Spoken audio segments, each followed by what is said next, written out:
The morning sun rose over New Sejong like it had for the past 50 years since humans first terraformed the planet. Governor Dae-ho Kim stood on his office balcony, drinking coffee and watching the city wake up. 3 million people called this world home. They had built farms, schools, factories, and families here.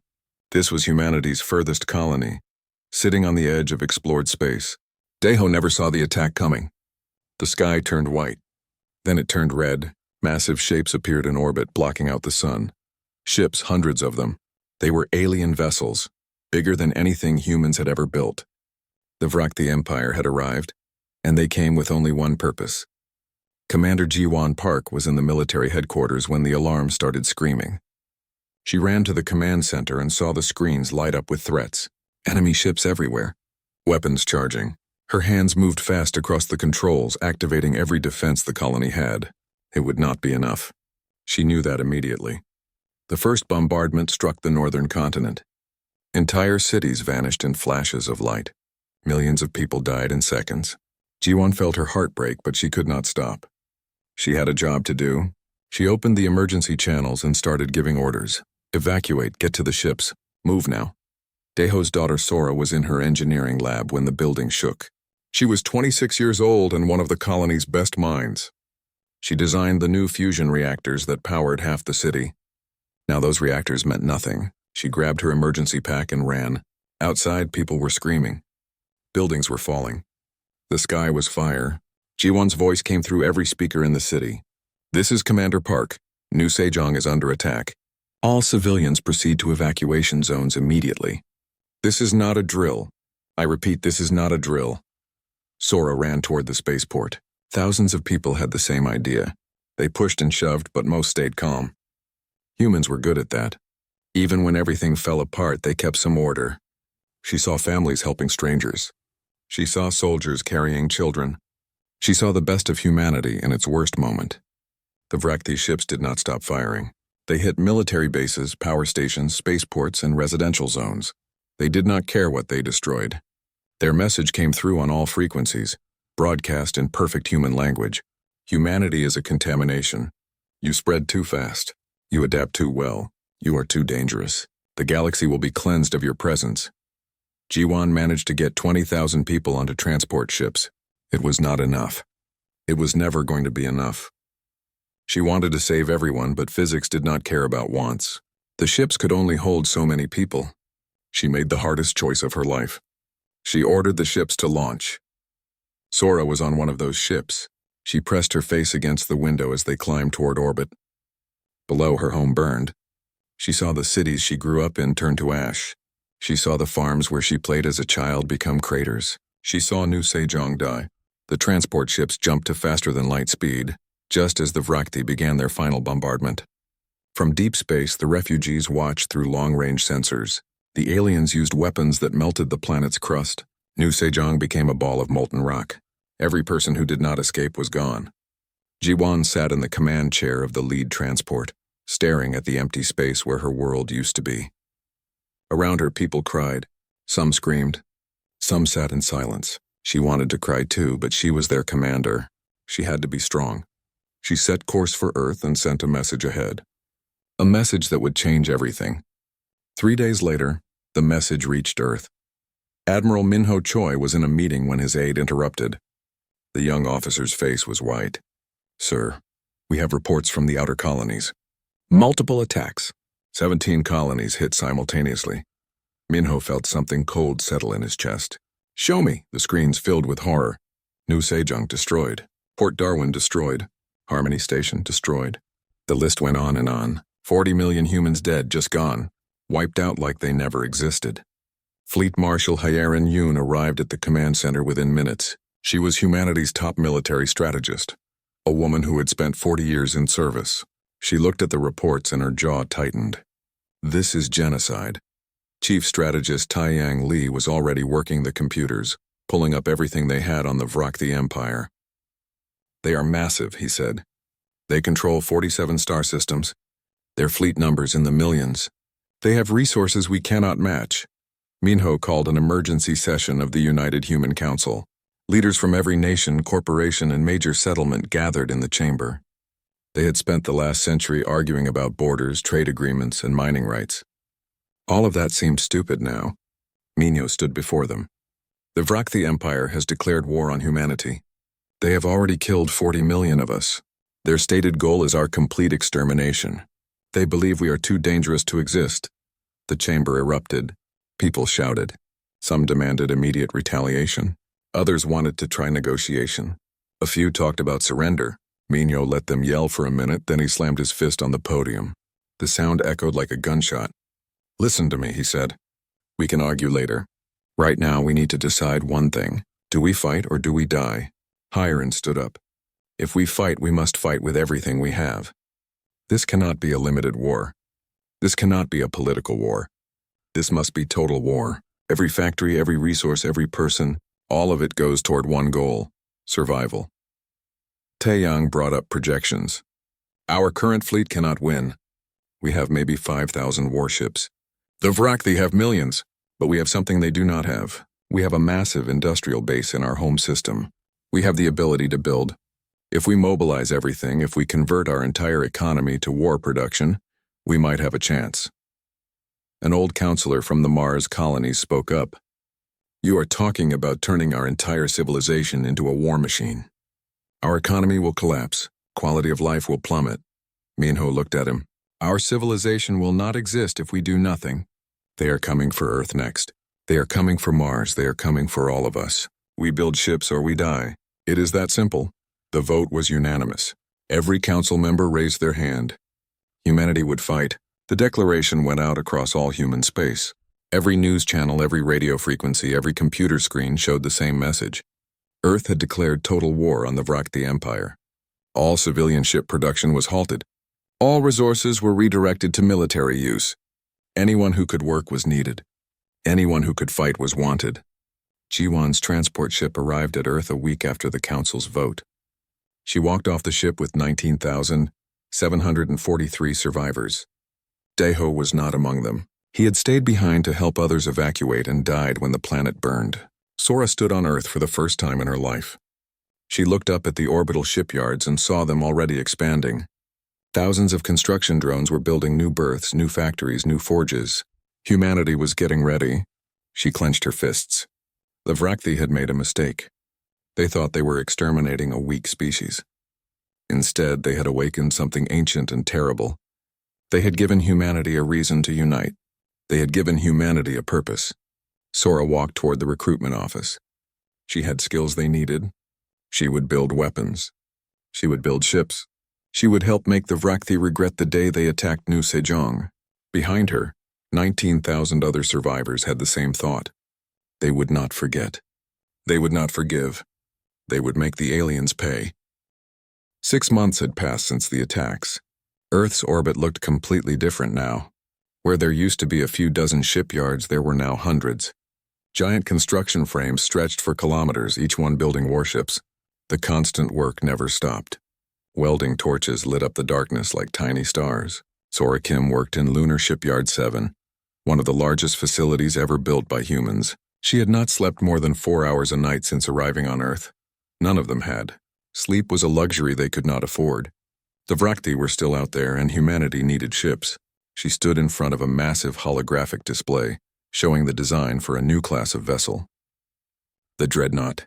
It was enormous, 10 kilometers long, bristling with railguns and missile batteries. Each one would carry enough firepower to level a small moon. "Can we actually build this?" asked Young-ho, one of her engineering team members. He looked exhausted like everyone else. Sora nodded. "We can build anything if we have enough resources. And right now we have resources," she was right. Humanity had turned the entire solar system into a factory. Mars was now covered in industrial complexes. The Martian colonies had tripled their population as workers flooded in from Earth. They built weapons, ammunition, armor plating, and ship components 24 hours a day. The moons of Jupiter became mining operations. Ganymede, Europa, Callisto, and Io were being torn apart, their materials processed and sent to the shipyards. Titan in the Saturn system was now a fuel production facility, its methane lakes converted into rocket propellant and reactor fuel. Even the asteroid belt was being stripped. Thousands of mining ships moved between the rocks, extracting metals and rare elements. Entire asteroids were hollowed out and turned into floating factories. Humanity was consuming its solar system and converting it into a war machine. Captain Jihoon An watched the first dreadnought take shape from the observation deck. He was a veteran of the early colonial wars, back when humans fought each other over mining rights. Those conflicts seemed childish now. He had been given command of this massive ship, the first of its kind. "She is beautiful," said his first officer, a young woman named Mirai. Jihoon nodded. "She is also necessary. The Vrakti will not expect us to build something this size this quickly." "How many are we building?" 50 dreadnoughts in the first wave. Another 100 in the second wave. "By this time next year we should have 500. Mirai's eyes widened. 500? How are we paying for all this? Jihoon laughed, but it was not a happy sound. Money does not matter anymore. Every government on Earth has opened their treasuries. Every corporation has donated their assets. We are not building an economy anymore. We are building a military. Nothing else matters. He was right. The entire structure of human civilization had changed. There were no more separate nations, not really. The United Human Council now controlled everything. They directed resources, assigned workers, and made all the big decisions. Some people complained about losing their freedoms, but most understood. Freedom meant nothing if you were dead. Millions of civilians had volunteered for military service. The recruitment centers were overwhelmed. People lined up for hours just to sign up. Among them was Yoonji Han, a cargo pilot who had spent 10 years hauling freight between Earth and Mars. She stood in line at the recruitment center in New Beijing, waiting her turn. The person in front of her was Dongyun Ro, a botanist from one of the Mars farms. They started talking to pass the time. "Why are you joining?" Dongyun asked. Yoonji shrugged. "I can fly. They need pilots." "Seems simple." "I grew plants," Dongyun said. "Now I'm going to learn how to fire ship weapons." Strange how life changes. When Yoonji reached the front of the line, the recruiter looked at her background. His eyes lit up. "You have 3,000 hours of flight time? You are exactly what we need. Fighter pilot training starts next week." Yoonji felt her heart race. Fighter pilot. She had always wanted to fly military craft, but never had the chance. Now the chance had found her. Training was brutal. They pushed the recruits harder than Yoonji thought possible. She flew simulations until her hands cramped and her eyes burned. She studied Vrakti ship designs until she saw them in her sleep. She learned tactics, weapon systems, emergency procedures, and survival skills. Dongyun ended up in naval gunnery school.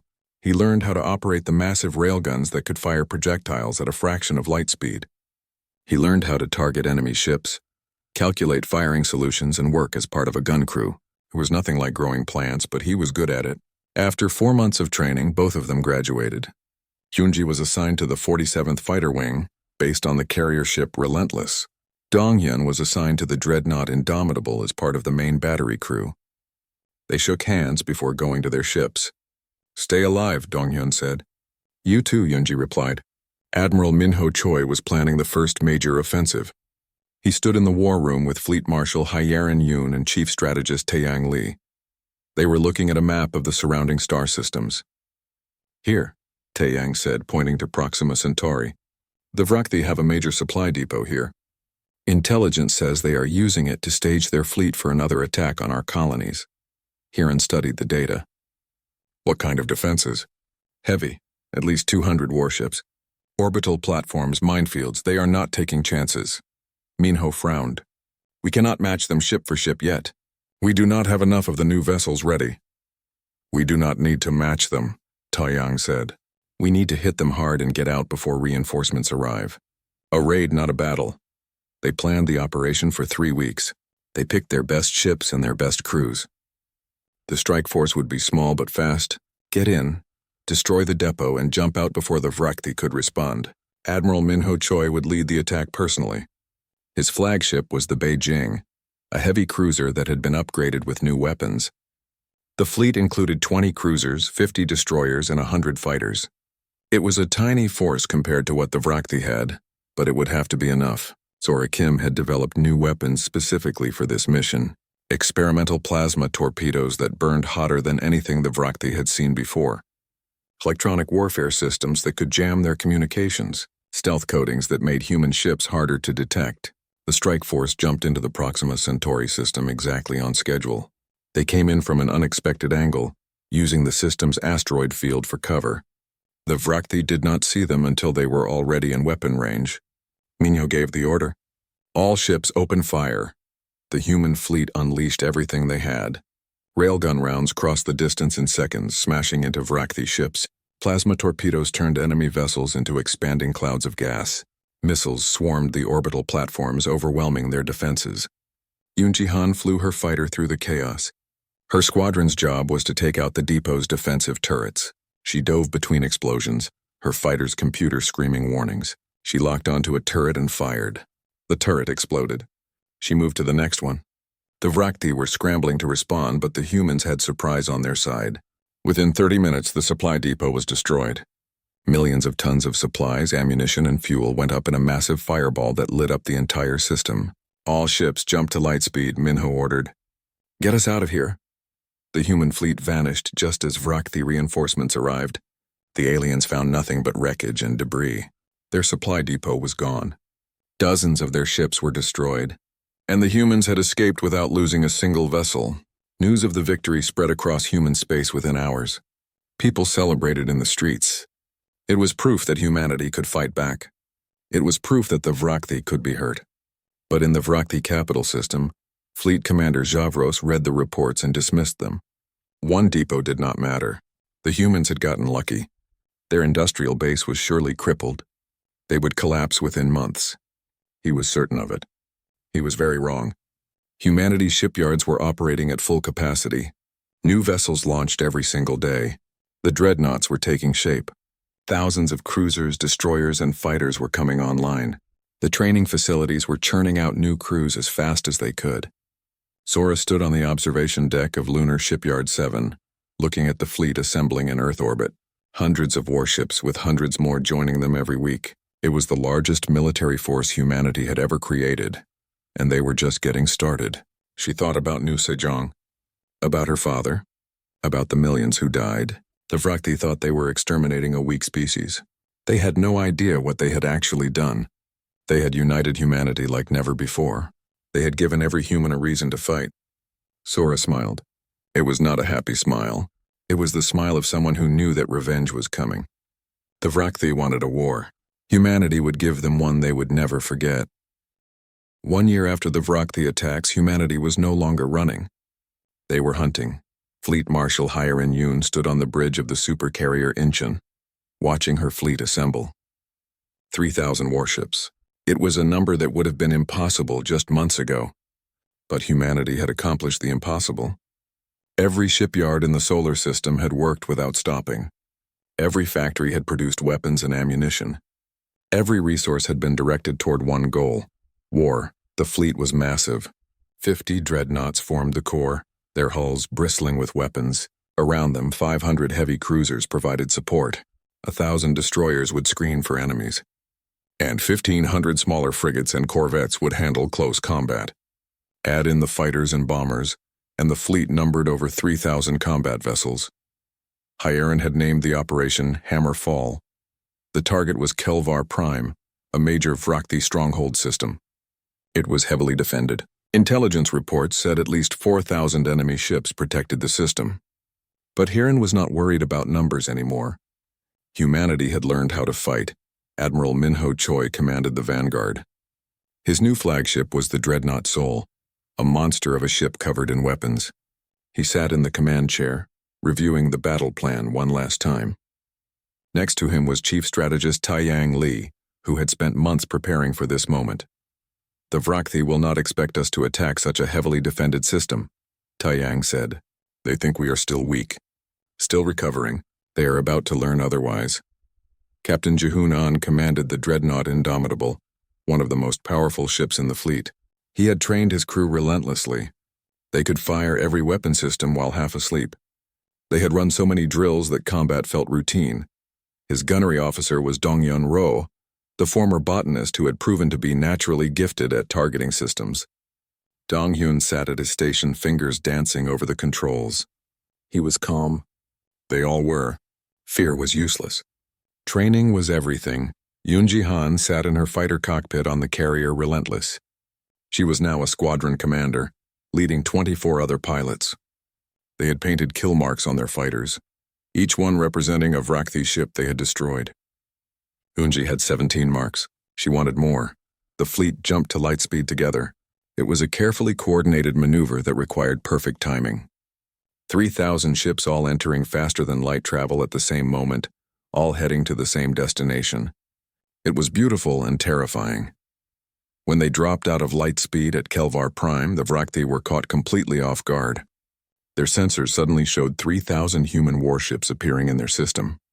For a moment, nothing happened. Both sides just stared at each other across the void. Then Hiren gave the order. All ships engaged the enemy. The human fleet opened fire. Thousands of weapons lit up the darkness. Railgun rounds crossed the distance in seconds.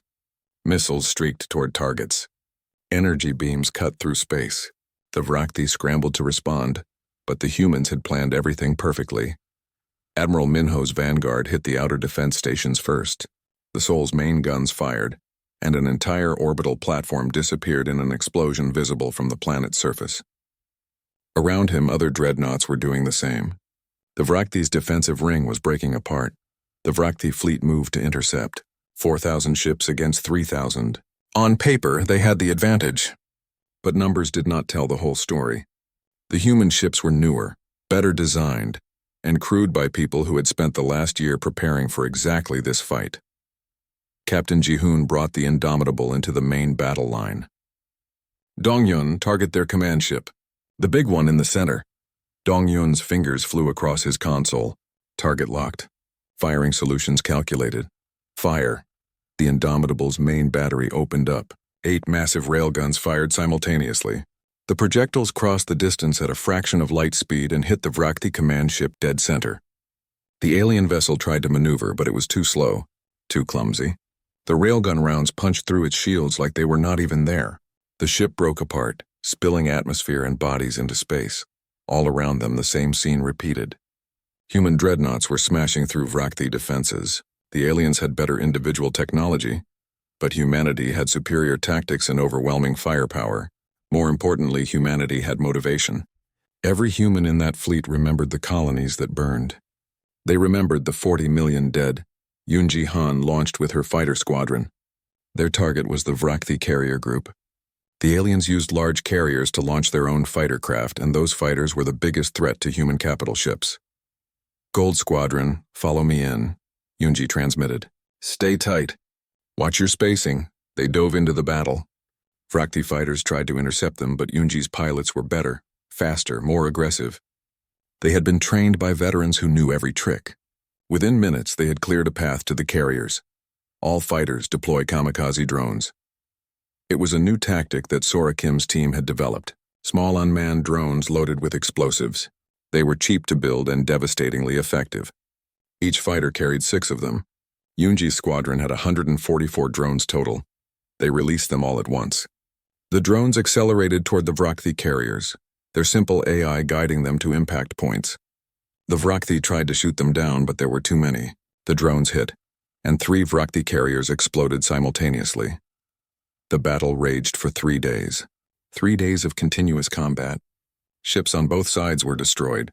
Thousands died every hour, but slowly, steadily, the humans gained the upper hand. Their ships just kept coming. When one was damaged, another took its place. The Vrakhthi could not sustain that kind of pressure. On the 4th day, the Vrakhthi fleet broke. The surviving ships tried to retreat, but Admiral Minho had anticipated that. He had positioned a reserve force behind them. The Vrakhthi ran straight into an ambush. It was a slaughter. By the end of the 4th day, Kelvar Prime had fallen. The orbital fortresses were destroyed. The defending fleet was scattered or eliminated. Human marines landed on the planet itself and secured the major cities. Fleet Marshal Hiren stood on the bridge of the Incheon, looking at the tactical display. Victory, complete, and total. She opened a channel to all frequencies, broadcasting to every Vrakhthi receiver in range. This is Fleet Marshal Hiren Yoon of the Human Defense Fleet. Kelvar Prime is now under human control. Your defenses have been destroyed. Your fleet has been defeated. This is what happens when you attack humanity. This is what happens when you try to exterminate us. She paused, letting that sink in. We are coming for every system you took from us. We are coming for every colony you destroyed, and we will not stop until there is justice for the 40 million you murdered. The message was broadcast across the entire galaxy. Every species heard it. Every government recorded it. The humans were not just fighting back. They were winning. In the ruins of Kelvar Prime's military command, the surviving Vrakthi officers watched the human ships in orbit. They had never seen such firepower, such organization, such ruthless efficiency. They had been told humans were weak, that they would collapse under pressure. Everything they had been told was a lie. Meanwhile, deep behind Vrakthi lines, something else was happening. Commander Jiwan Park had survived the fall of New Sejong and spent the last year building a special operations force. While the main fleet drew attention, her teams conducted raids throughout Vrakthi space. She stood in the command center of a captured Vrakthi supply station, watching her teams work. They had liberated 3 prison camps in the past month alone. Hundreds of human prisoners who had been captured during the initial attacks were now free. They were thin, exhausted, and traumatized, but they were alive. "Commander, we have intel on another camp," one of her officers said. "It is in the Harvek system. 200 human prisoners," Jiwan nodded. "Plan an extraction. I want them out within the week." Her operations were small compared to the main fleet battles, but they were important. Every human rescued was a victory. Every Vrakthi supply line sabotaged made the war easier. And every raid spread fear throughout the Vrakthi Empire. The aliens were learning what the old Earth phrase meant. You do not poke the bear. Humanity was the bear, and it was very, very angry. In the Vrakthi capital system, the High Council held an emergency meeting. Fleet Commander Javro stood before them, trying to explain how they had lost Kelvar Prime. "The humans have more ships than we anticipated," he said. "Their industrial capacity is far beyond what our intelligence suggested. They are building vessels at a rate we cannot match." One of the council members slammed his appendage on the table. "You said they would collapse. You said they were weak." "I was wrong," Javros admitted. "They are not weak. They are relentless, and they are getting stronger every day." Another council member spoke up. "We should deploy the planet killers. Destroy Earth itself. Cut off the head of the snake." The council chamber erupted in argument. Some wanted to continue the war. Others wanted to seek peace. A few suggested retreating from human space entirely. They could not agree on anything. While the Vrakthi argued, humanity kept building, kept training, kept preparing. The war was far from over, but the tide had turned. The aliens came to exterminate humanity. Instead, they had awakened something they could not control. Sora Kim watched new ships launch from the lunar yards. The production rate had doubled again. They were now building 1,000 ships a month. The fleet was growing exponentially. She thought about what came next. The Vrakthi had started this war. Humanity would finish it, and when it was over, the galaxy would remember what happened when you tried to exterminate the human race. They would remember, and they would never make that mistake again. Far beyond the orbit of Neptune in the frozen darkness of the Kuiper Belt, humanity had built something extraordinary. Shipyard Omega was the largest construction facility ever created. It was not just one shipyard. It was hundreds of them, all connected together in a massive complex that stretched for thousands of kilometers. Sora Kim stood in the observation dome at the center of Omega, looking at the organized chaos around her. She was now the chief engineer for the entire facility. It was a massive responsibility, but she had proven herself over and over. The weapons she designed had won battles. The ships she helped build had changed the war. "How many ships do we have now?" asked Kyung-soo, her deputy engineer. He was a young man from Mars who had never seen Earth before the war. 50,000 warships completed, Sora said. Another 10,000 in the final stages of construction. We launch 500 new vessels every week. Kyung-soo shook his head in amazement. 2 years ago, we had 5,000 ships total. Now we have 10 times that number. And we are not done. Not even close. Sora pulled up the schematics for a new class of vessel. The Siege Breaker. It was enormous. 30 kilometers across. A mobile fortress that could carry enough firepower to destroy an entire planet. The engineering challenges were immense, but that was what she did. She solved impossible problems. "Can we actually build something that big?" Kyung-soo asked. "We can build anything," Sora replied. "Watch." She activated the construction sequence.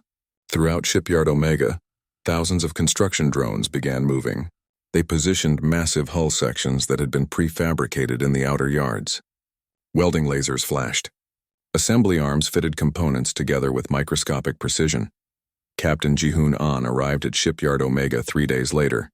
He had been summoned personally by Admiral Min-ho Choi. When he saw the siege breaker taking shape, he understood why. "That is my new ship?" he asked. Admiral Min-ho nodded. "The Indomitable served you well, but we need you for something bigger. You will command the first siege breaker. We are naming her the Invincible." Ji-hoon stared at the massive vessel. It was still under construction, but even unfinished it was breathtaking. The hull alone was larger than some moons. The weapons arrays could level continents. And this was just the first one. They were building 5 more. "How long until she is ready?" 3 months, Sora said, joining them. "We are working around the clock. She will be the most powerful ship in the galaxy."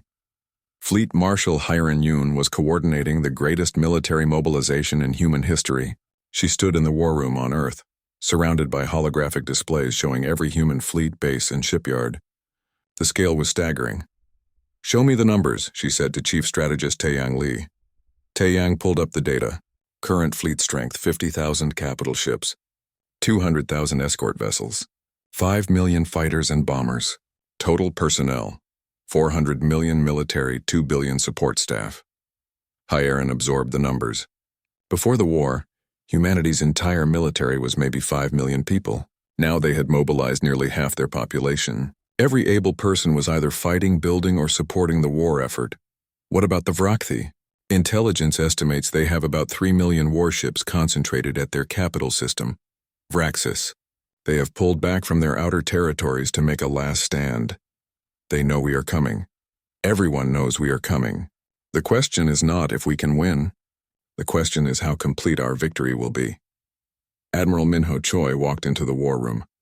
He looked tired. They all did. 2 years of constant war had aged everyone. But his eyes were still sharp, still determined. "The Council has given us authorization for the final offensive," he said. "Operation Judgment Day. We take the entire fleet to Vraxis. We end this war." Hyron nodded. "How soon can we mobilize?" "The Great Fleet will be ready in 4 months.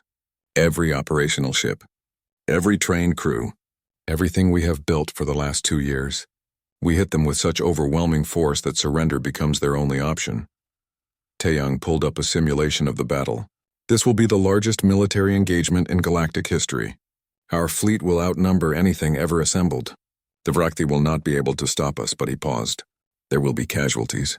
Even with our advantages, fighting through their defenses will cost lives. Tens of thousands of our people will die." The room fell silent. They all knew this. War always had a price. The question was whether they were willing to pay it. "We do this for the 40 million they killed," Min-ho said quietly.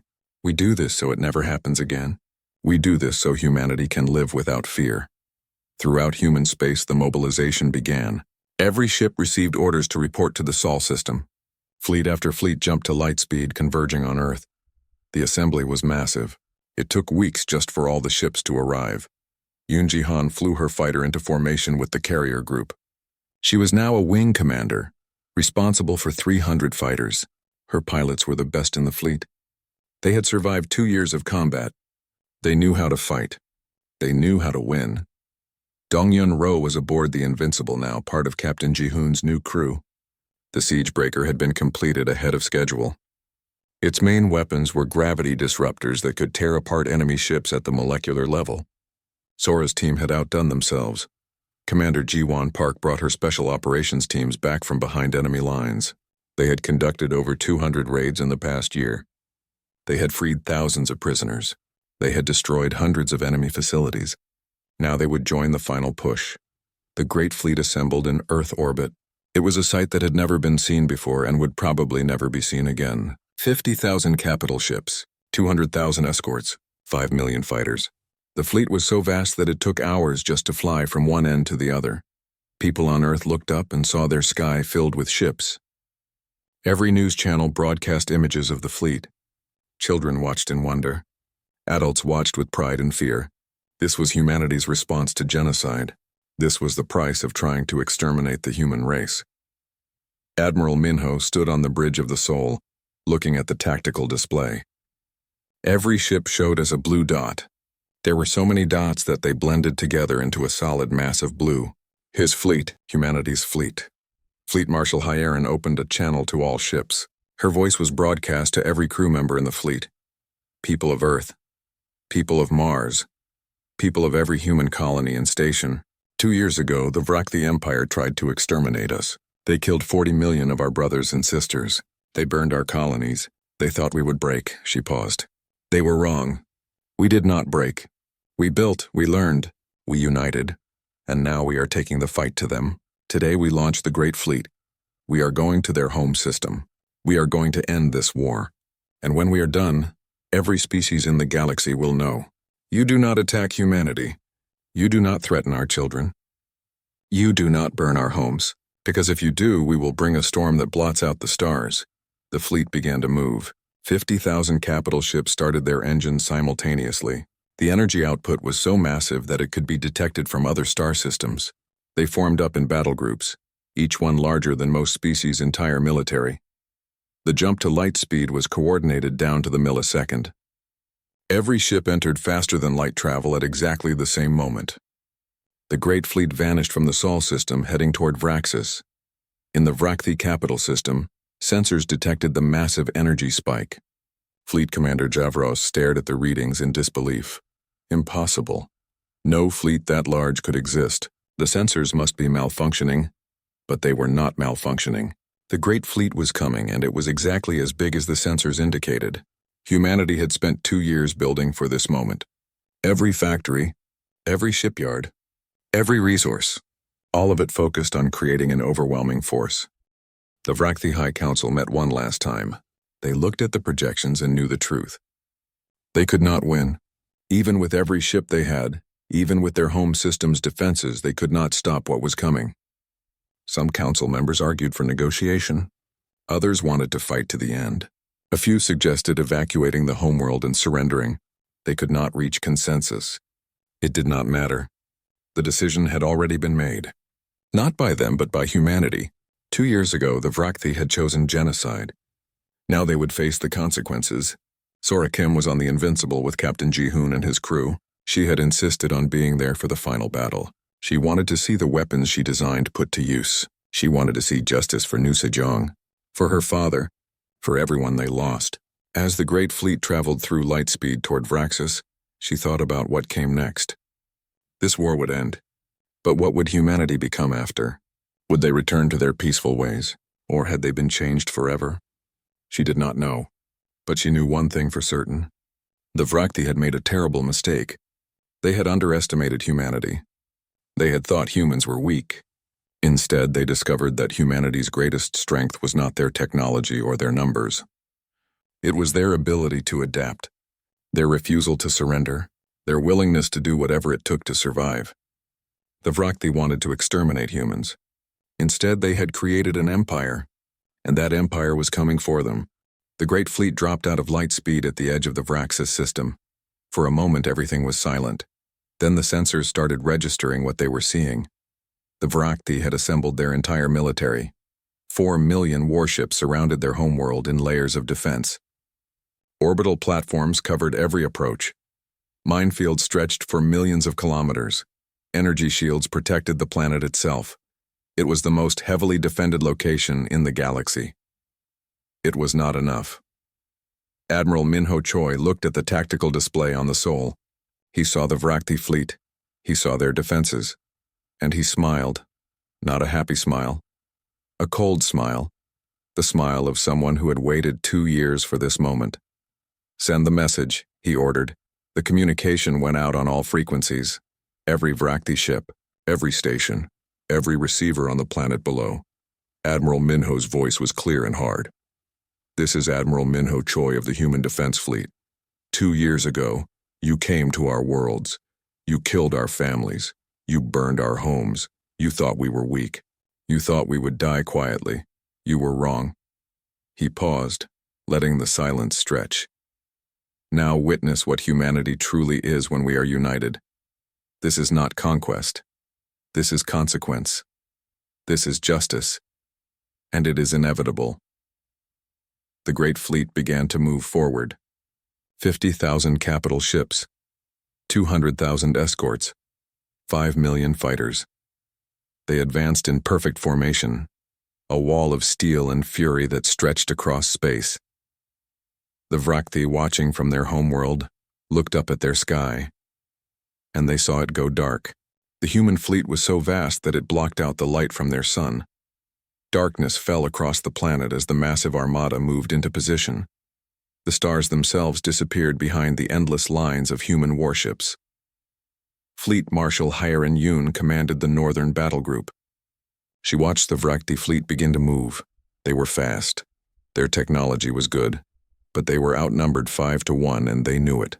She could see the hesitation in their formation. They were scared. Good. They should be. All ships, she transmitted. Begin the assault. The great fleet opened fire. 50,000 capital ships unleashed their weapons simultaneously. The amount of energy released was incomprehensible. Railgun rounds moving at relativistic speeds, plasma bolts hot enough to melt steel, missiles by the millions, energy beams that could cut through armor like paper. The Vrakthi defensive line tried to hold. Their shields flared as they absorbed the initial barrage. Some ships returned fire. A few human vessels took damage, but it was like trying to stop a tsunami with a wall of sand. The human assault was simply too massive. Captain Ji-hoon An brought the Invincible into the battle. The siege breaker was the largest ship in the fleet, and it drew attention immediately. Dozens of Vrakthi vessels moved to engage it. Dong-hyun, activate the gravity disruptors, Ji-hoon ordered. Dong-hyun's hands moved across his console. Sora Kim stood next to him, monitoring the weapons systems. This was the first real combat test of her most powerful creation. Disruptors active, target lock acquired. Fire. The Invincible's main weapons fired. But these were not traditional weapons. The gravity disruptors created localized distortions in space-time itself. The effect on the target Vrakthi ships was immediate and horrifying. Their hulls began to tear apart at the molecular level. Metal twisted and broke. Ships simply came apart like they were made of paper. 10 Vrakthi vessels died in the first salvo. 20 more in the second. The aliens tried to evade, but the disruptors had a massive range. Wherever the Invincible aimed, ships died. Yoon Ji-han led her fighter wing into the heart of the battle. Her mission was to eliminate the Vrakthi command ships. Intelligence had identified 3 massive vessels coordinating the defense. Take them out, and the Vrakthi formation would collapse. Goldwing, follow me in. Stay tight. Watch for their point defense. They dove through the chaos. Explosions lit up space around them. Debris from destroyed ships filled the void. Yoonji's computer was screaming warnings constantly. She ignored them. She had done this hundreds of times. She spotted the first command ship. It was massive, 10 times the size of her carrier. Its weapons were firing in all directions, trying to defend itself. But it was too slow, too predictable. All fighters, deploy torpedoes. Target the bridge section. 60 torpedoes launched simultaneously. The Vrakthi point defense destroyed 40 of them. 20 got through. They hit the command ship's bridge and detonated. The massive vessel went dark, its command structure destroyed. 1 down, moving to target 2. Commander Ji-won Park and her special operations teams had a different mission. While the main fleet engaged the defenses, her ships slipped through the battle and headed directly for the Vrakthi High Council's command station. It was deep within the defensive grid, supposedly unreachable. They reached it in 40 minutes. Ji-won's boarding teams attached to the station's hull and cut their way inside. The Vrakthi guards tried to stop them, but human marines were relentless. Room by room, corridor by corridor, they fought their way to the command center. Ji-won kicked open the final door and found herself facing the Vrakthi High Council. The alien leaders stood frozen, staring at the humans who had somehow penetrated their most secure facility. "You are coming with us," Ji-won said. She did not raise her weapon. She did not need to. Her eyes said everything. These aliens had ordered the death of 40 million humans. They had burned her world. They had killed people she loved. She would kill them all without hesitation if they resisted. They did not resist. The High Council surrendered. Back in the main battle, The Vrakti fleet was collapsing. The human assault was unrelenting. Every time the aliens tried to form a defensive position, human ships overwhelmed it. Every time they tried to retreat, human vessels cut off their escape. There was nowhere to run, nowhere to hide. Admiral Minho watched the battle unfold with cold satisfaction. 2 years. 2 years of building. 2 years of training. 2 years of preparing for this exact moment. The Vrakti had thought they were exterminating a weak species. Instead, they had awakened something ancient and terrible. Humanity at war was not like other species at war. Humans did not fight for territory or resources. When threatened with extinction, humans fought with a primal fury that shocked the galaxy. They became something more than just soldiers. They became a force of nature. The battle raged for 12 hours. 12 hours of continuous combat. The Vrakti fleet fought well. They were brave. They were skilled. But they were doomed. The human fleet just kept coming. Wave after wave. Ship after ship. An endless tide of steel and fire. By the end of the 12th hour, the Vrakti fleet was shattered. Millions of ships were destroyed. Millions more were disabled. The survivors fled to the far reaches of the system or surrendered.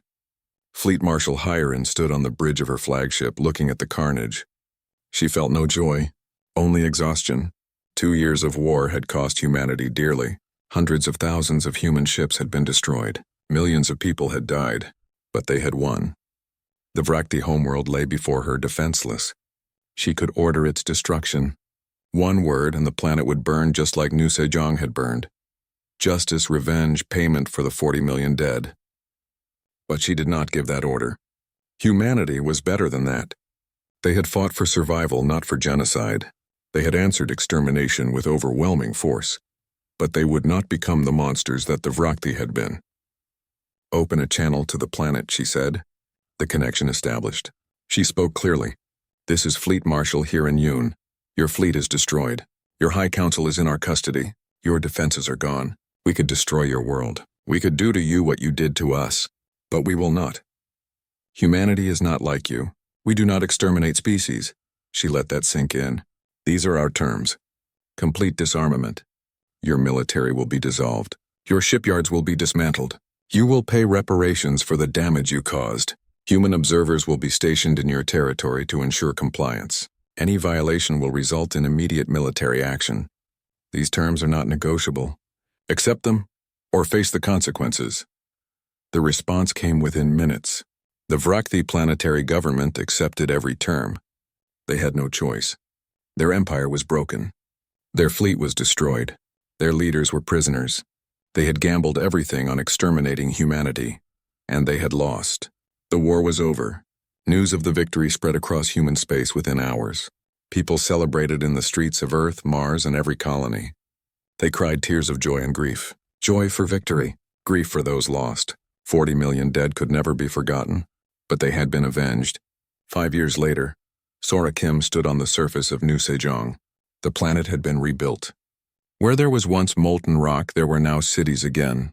Farms, schools, homes. 3 million people lived here again, with more arriving every month. She visited her father's memorial. Governor Dae-ho Kim was remembered as a hero who stayed behind to help others escape. She placed flowers at the memorial and said a quiet prayer. We did it, Father. We survived, we won, and we made sure it will never happen again. Admiral Minho Choi retired from active service. He had served for 40 years, the last 2 of which were the hardest of his life. He bought a small house on the coast of Earth and spent his days watching the ocean. Sometimes he looked up at the stars and remembered the battles, but mostly he tried to forget. Captain Ji-hoon An continued to serve. He commanded defense operations in the former Vrakti space, ensuring the peace was maintained. The Invincible was decommissioned, too powerful for peacetime, but smaller vessels patrolled constantly. Humanity would never be caught unprepared again. Yoon Ji-han became a flight instructor at the military academy. She taught a new generation of pilots, hoping they would never have to use their skills in real combat. But she made sure they were ready just in case. The galaxy had learned what happened when you attacked humanity, but memories fade. Vigilance was necessary. Commander Ji-won Park returned to colonial administration. She became the new governor of New Sejong, helping to rebuild what had been lost. She worked with survivors and refugees, giving them hope for the future. The past could not be changed, but the future could be better. The Vrakthi Empire never recovered. They were a broken people, forever reminded of their failure. Other species watched and learned. Humanity was no longer a minor species on the galactic stage. They were a major power, perhaps the major power. The war had changed everything. Humanity had united in a way that seemed impossible before. The old divisions between nations and corporations were gone. There was just humanity now. One species, one purpose, survival and prosperity among the stars. Sora Kim looked up at the night sky of New Sejong. The stars were bright tonight, beautiful. She thought about everything that had happened. The death, the destruction, the desperate fight for survival, and the ultimate victory. The Vrakthi had tried to exterminate humans. They had killed 40 million people. They had burned colonies and shattered lives. And humanity had answered with fleets that blotted out the stars. They had answered with such overwhelming force that the galaxy would remember for generations. Never again would anyone think humanity was weak. Never again would anyone try to exterminate them. The price was too high. The consequences too severe. Sora smiled and went back inside. Tomorrow she would continue her work. Building, creating, helping humanity grow stronger. Not for war, but for peace. A peace built on strength. A peace that would last. The stars shone overhead and humanity reached for them with confidence. They had survived. They had won, and they would never stop growing, never stop exploring, never stop reaching for the impossible, because that was what humans did. They survived, they adapted, they overcame, and they never ever gave up.